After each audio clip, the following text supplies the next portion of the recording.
At the wedding scene, I could feel that Edward had feeling like a mixed feeling, like a nervous, but it's super happy. So have you ever had kind of similar experience? Super nervous, but super happy? Yeah, I mean, a lot. I mean, I think it's whenever, I think pretty much whenever you're really genuinely happy, you're also kind of terrified that it's like, you're kind of out of control, so you're always a little bit nervous. I think that's the perfect level of happiness when you're kind of terrified at the same time. But yeah, I think I felt that, yeah, many times. When did you have this kind of feeling recently?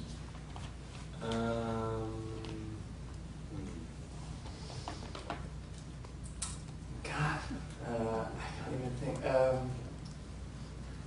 It's kind of lame, but I was like walking around in Paris the other day, and actually that's a terrible idea. That doesn't work at all. I can't remember a specific example. Sorry. Hi, Rob. You've done all these huge franchise films like Potter and obviously Twilight. What do you like doing, really? Like the independent little film, or do you like the big films? You know, are you gunning for Harrison Ford's record? You're doing every franchise that's out there? Or, you know, do you see yourself as an action star? What's next for you? I don't know. I mean, I really approach things almost the exact same way. I mean, until you're really on the set, smaller movies are great because you don't have to argue with so many people all the time. But really, I kind of like arguing, so there's a balance either way. But I mean, with independent movies, it's nice to see when a director. Sorry, I just noticed your dog. I'm boring him to sleep. There's like it's nice to see a director who's kind of so pleased that I mean, it's so rare when someone's giving someone the money to do something, then they let them do it. I just worked with David Cronenberg, and just to see him, he's left alone by everyone. Because, I mean, obviously he's proved himself time and time again, but I mean, it's really strange. I've never really worked with someone with absolutely no pressure from anywhere else apart from themselves and from the environment which they've chosen to work in. And it's kind of nice to know that the pressure is not caused by compromises or anything like that. It's just, you know, they've taken responsibility on themselves, and it's really up to them to make it what they want, and people get a lot more pleasure out of it than, you know, having to sometimes give up a lot just because there's so much money involved or something like that, or you're working on a franchise or something like that when you're trying to. You have to think about the audience, and you have to think about the previous movies and blah blah blah. It's a different thing in some ways. You've talked a little bit about wanting to get back into music at some point. I'm curious if you've been recording anything, if music is a priority still for you. Can you sort of talk about that?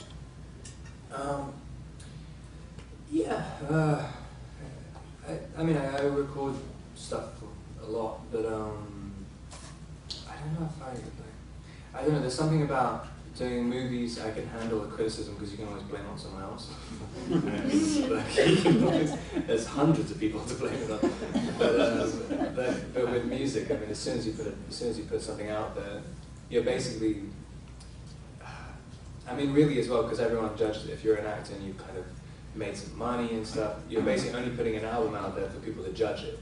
And I don't necessarily want people to judge it nor care what they say, but also I know that if I put an album out, the day it comes out, I'm going to be on the internet looking at stuff and I'll probably shoot myself. So, so I don't know if it's worth shooting myself over. Is there a possibility of you putting it out under an alias or another name? I mean, I kind of like the idea of that, but I don't know. It's also very embarrassing if you get caught.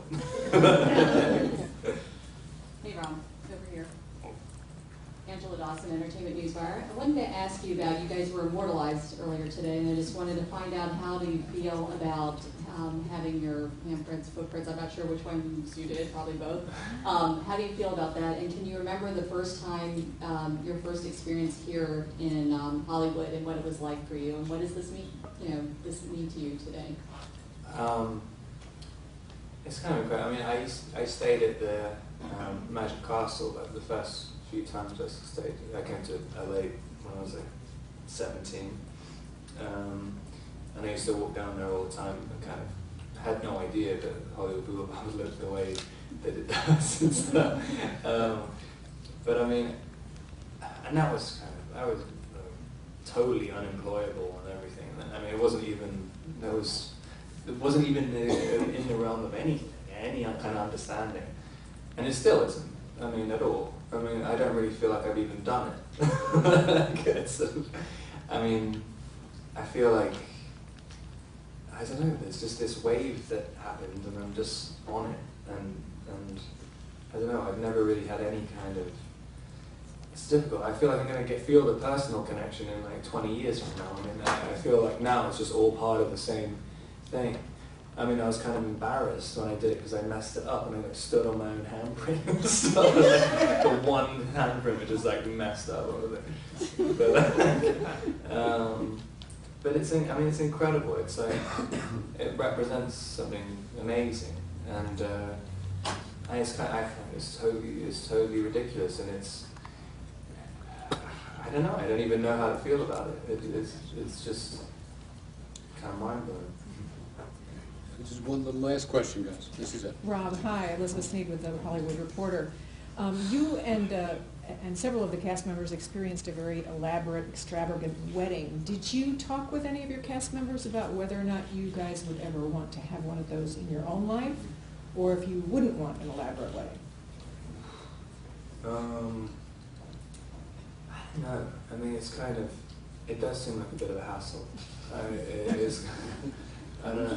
I was just doing an interview with Chris, and she kind of got all annoyed with me for saying that the groom's element of, I mean, the groom's role in a wedding is basically just as a prop.